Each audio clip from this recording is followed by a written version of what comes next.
Now, the rest of the story. Well, it is same day, different job. It's October 10th, 6:30 at night for those of you keeping score. And I guess you could say we got quite the crew going right now. Things haven't changed other than the fact that I'm not the only one making a dust cloud in the field right now. We moved Dad back up to the home farm about 3 hours ago, 3 o'clock. So, other than me having to go deal with a calf out, which is kind of annoying, but he's just one of those things where he's more interested in the neighbor's cows across the road than he is staying in with our own. And I'm not talking like the herd bull, I'm talking about just like a little calf. I think he's a little confused as to where his mama is. So I'm actually rolling right along here. Only problem I'm actually going to run into, I think, is net wrap. And vibration is a little bit of an issue. I think my CV joint's going out in the power takeoff. So it's something to address before next year. The baler, this thing's got to come out too. I'm going to winterize the preservative applicator. That is a Harvest Tech applicator for the people that are asking. I got it through my local John Deere dealer. It was $2,300 plus the $1,200 I paid for the tote, which is 225 gallons of hay preservative. And that was, I called around to 3 or 4 different dealers, and that is the best price stuff. And actually doing the research on it, it's actually the most competitive too, as far as what it actually does. This is, I want to say it's Hay Max that I'm using. I believe there's a Hay Guard. I'm not trying to trash talk the company or what it does, but I did a lot of research into the hay applicator, not the applicator itself, but the actual liquid that I'd be putting on, because it's also referred to as hay acid. Well, nobody wants to put acid onto their equipment. I mean, willingly, that's crazy, right? Well, I did a lot of research online, and I don't remember the exact name of it, but one of the brands that I was actually looking at doing, and I was convinced until I read reviews and people's own experiences with them. And one of the chemicals or the products that I was actually considering using, it actually goes on as a liquid. It doesn't have any scent. It doesn't stink. This stuff, you get a heavy whiff of this stuff, you're almost gagging. Trust me, I know. Besides, plugging the baler isn't so bad because it's kind of mixed in with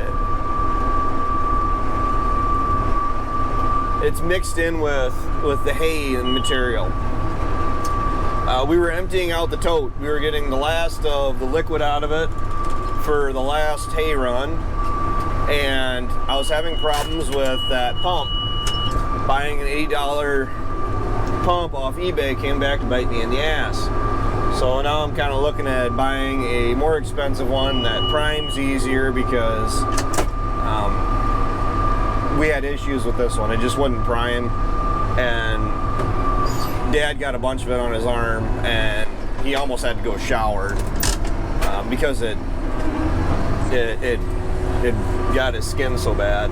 I've had the stuff on my skin. No, the stuff is not that bad. It's just that with Dad, he's with his skin there, and it burned. So that hay preservative that I was actually looking at, it goes on as a liquid, and then it actually turns into a gas. So then it goes throughout the bale that it's in. sounds great to me. Actually, that I actually met him at the Louisville Farm Show, and the guy did an awesome job of actually convincing me to look into the product. But it turns into a gas and does a really good job of keeping the hay, you know, from going sour on you. But the problem is, reading the reviews and going on the Hay Talk and different forums online, the stuff is highly corrosive. Corrosive to the point where a guy said he put an applicator on his brand new baler, and going through after every time he used it and running enough hay through it, kind of cleaning it off and making sure there isn't anything there, which it's never 100% clean. He said that within 2 years his pickup was completely rusted out to the point where it was pretty well unusable, that he would need a brand new pickup. There is no way, and you know what, I'm about to even try a product that has reviews like that out there. The reason I go with the Hay Guard, which you can get through Sloan's too, I didn't get that, but that was my second choice. I mean, it's price. But the stuff that I'm running and the Hay Guard, it has a neutral pH, where it's essentially like rainwater is actually what they say in the description of it. And I haven't had any bad issues with it. I haven't seen any rusting, anything like that. I've been watching it really close because I'd be buying a new baler if I did it. I mean, it's completely on me, and no, it works great. Did not start this video to talk about the Hay Guard. We are at 60 bales right now. Dad's combining away. We are under 30 acres of soybeans to go. Everything at the home farm, the soybeans here. The soybeans here are leaned over, so he is harvesting it one direction, and does the best that he can. And my goal is to try to get, which I will, I mean, with what's here. I'm going to get this baled up, and I'm not sure if this is going to be it for baling this year. I doubt it. I'm at 60. We need right around 200 to 250, so if we hit 200 tonight, you could probably give me a pretty decent argument. I mean, between Dad and Ryan and I talking it out, if 200 is enough, or if we need to go rake up another half strip or whatever, because 200, 250, it's really a moving number depending on how the winter treats us. And the problem is this stuff has the ears that we lost from it being flat on the farm, and there aren't as many as I thought. Quite honestly, I was expecting to see a lot more ears here than what there are. Do not get me wrong, there are ears on the ground that we lost from storm damage and whatever else. You basically just gotta accept it as it is. There's nothing we're gonna change about it now. Baling up this fodder and pulling in as many ears as I can. The cows are gonna go through, and they're probably gonna go after the corn fodder. There's Mom. Their corn fodder, their bedding, they're probably going to go after that first before they go for any of the hay that we dump out for them. And even, I'm going to say it, even my lower quality hay that I made this year is better than probably the best quality hay we fed to our cows last year. That last year was literally that terrible, difficult, aggravating, annoying, to get anything done, just to get anything done. And this year we've had some issues. I mean, like I said, I've lost about $10,000. I think that's actually low, off the valley, from not being able to make the bottom. I only got half of what was down there baled after it had been rained on for a week. And I know full well what I should have got down there yet. It wouldn't have been close. It wouldn't have been quite 200. The last time that I made the valley, or the bottom down at the valley, 170 just off the bottom was pretty good. But the problem is I fertilized it that year, and I didn't get down there to fertilize it this year because, quite aggravatingly, the driveways in the years since I've ran that down there and all that excessive rain, it's added a difficulty factor of about 4 or 6. I'd put it at 6 as far as being able to get out to the valley. Just the roadway to get out there is inaccessible. I was down there with the dry fertilizer in April. I did run out 2/3 or so of the fertilizer buggy. There was water standing in the driveway. I walked across it. It was squishy, like stepping on a sponge. I made a decision not to do it. That was a smart decision. I mean, down there, it's always a concern for being, we're 3 farms, or 2 farms, or the 3rd farm away from the actual Mississippi River down there.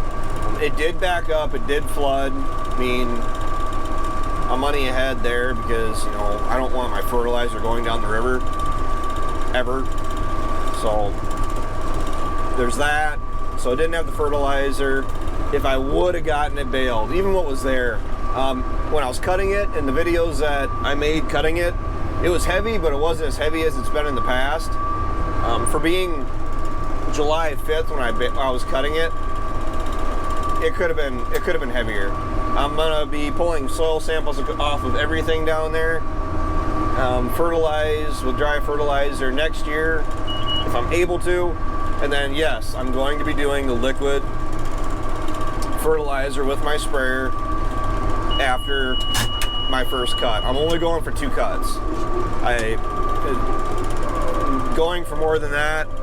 I rolled the dice. I tried it this year. It wasn't an ideal year, but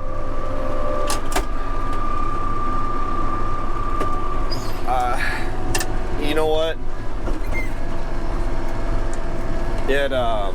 It still wasn't worth it for making a second cutting off the field in July there. The field ground, it's got a lot of clover in it, which I am not fond of. I don't like clover. I hear a lot of the dairy guys are putting it in because they can't get alfalfa to grow. For some reason, maybe the last 4 years, I keep saying 4 years, but to be honest, I'm looking at the calendar and the weather that we've been dealing with and the conditions and the problems we've been dealing with. I'm just trying to farm and live life. The last 4 years have been kind of difficult getting through the year overall. So I don't know, I'm looking forward to making hay next year. Not making hay just because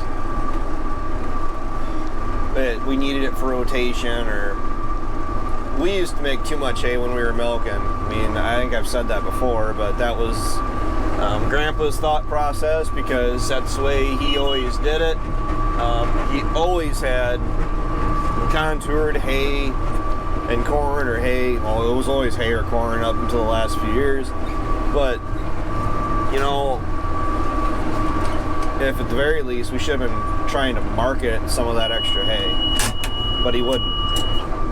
So it gets kind of annoying. It gets kind of old making hay all summer when you're money behind what if you would have been able to put corn or beans in. So, but at least making hay, and I know I'm making it to market for the most part. I'm actually feeling pretty good.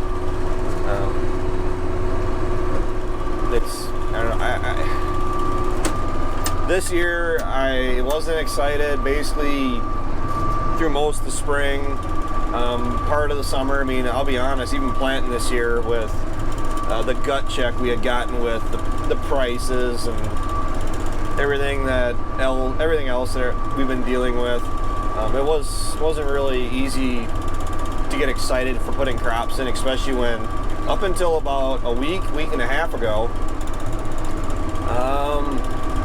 you're pretty much farming at a loss. And that's why I have a hard time selling anything yet. I am pretty well all sold on my beans that are going to town, other than probably the last semi-load of mine. And then I haven't sold any corn yet. But here's a fun fact. I sold 410 and 420 futures May 14th of last year. For some of my town people that really don't follow or understand basis and all that stuff, I apologize, but I'm just gonna ramp. With the current basis, or the basis that the last checked, minus the trucking, minus the expected cost, it's gonna beat my deductions, whatever they get me for when I take it from the field directly to the river. Corn is currently $3.77. By the time I take off basis and the charges and all that stuff, off of my futures price, or my HTA, hedge to arrive, from last year, I'm looking at about $3.84 cash to be pretty well in the ballpark of where that 410, 420 sales are going to end me up. And the large reason for that is the basis has dropped so much. I'm looking at a 17-cent basis, under basis, for November. I'm marketing for November because the October basis I think is terrible. I mean, it's not bad, but when you're looking at a 18-cent difference over selling in October or November, I'll sell in November.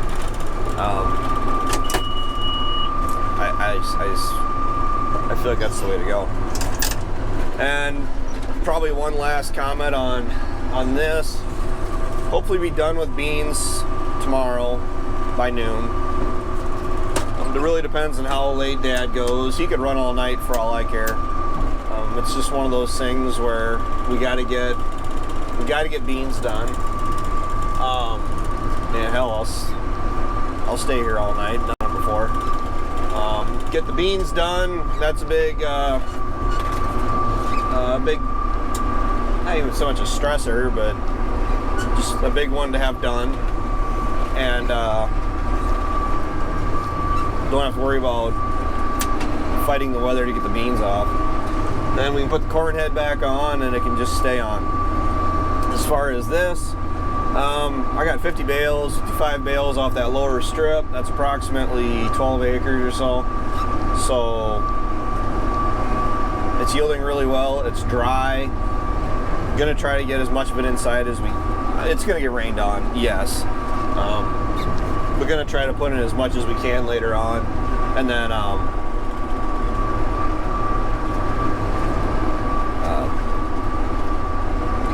I think we're going to be coasting into tillage here before too terrible long. We get enough of this ground cleared off. We got to haul manure, but everything is just so dusty. I know you guys can't see it, but Ryan's in buildings right now filling the semi off the cart, and sure hope I was supposed to dump that. And I can't even see the bins in the corn crib. And look to your right, and here comes Dad. Gotta harvest it, going one direction. But we're okay, time-wise. If the rain doesn't hit till tomorrow night, we're good. It's only 6:30 at night. He can run for another 2, 3, 4 hours pretty easily. I mean, I was running till 10 o'clock last night, midnight the night before, and I don't really think we gotta worry about too much of a dew tonight. I need to focus on what I'm doing. I was going to do a live stream Saturday night. I'm hoping this will get to you by Sunday night, but my videos are getting kind of long. And my internet connection's kind of been finicky here lately. That's actually what's been burning me. But if I can get back to focusing on what I'm doing, I'll hit 67 bales right now. I think 150 is well within reason, because I have one more strip up on top of the hill, and 150 is going to have to be about it, because I put a new roll of net wrap in, my only roll of net wrap, and putting on 3 rolls of net wrap. It's the same that I put on for hay. I average about 150 bales a roll. The reason I wrap them so much is because we handle our hay, our fodder. Well, fodder is just, I mean, it's like compressing a marshmallow. You let that marshmallow go and it poofs back out. Well, that's what corn fodder wants to do. It's constantly trying to escape. The reason I wrap hay so much is because for how much we handle it, putting it in buildings and taking it back out, and then I am selling it. Curb appeal is one of the factors they grade you on when you're selling hay. And I mean, I'm spending money to make money, I guess is a simple way to put it. The big thing is to make sure that you're not spending dollars to make pennies. So with that, I'm gonna keep rolling. So you guys are watching the rest of the story. Thanks for watching. Thanks for tuning in. Take care, take it easy, keep in touch. Talk to you guys later.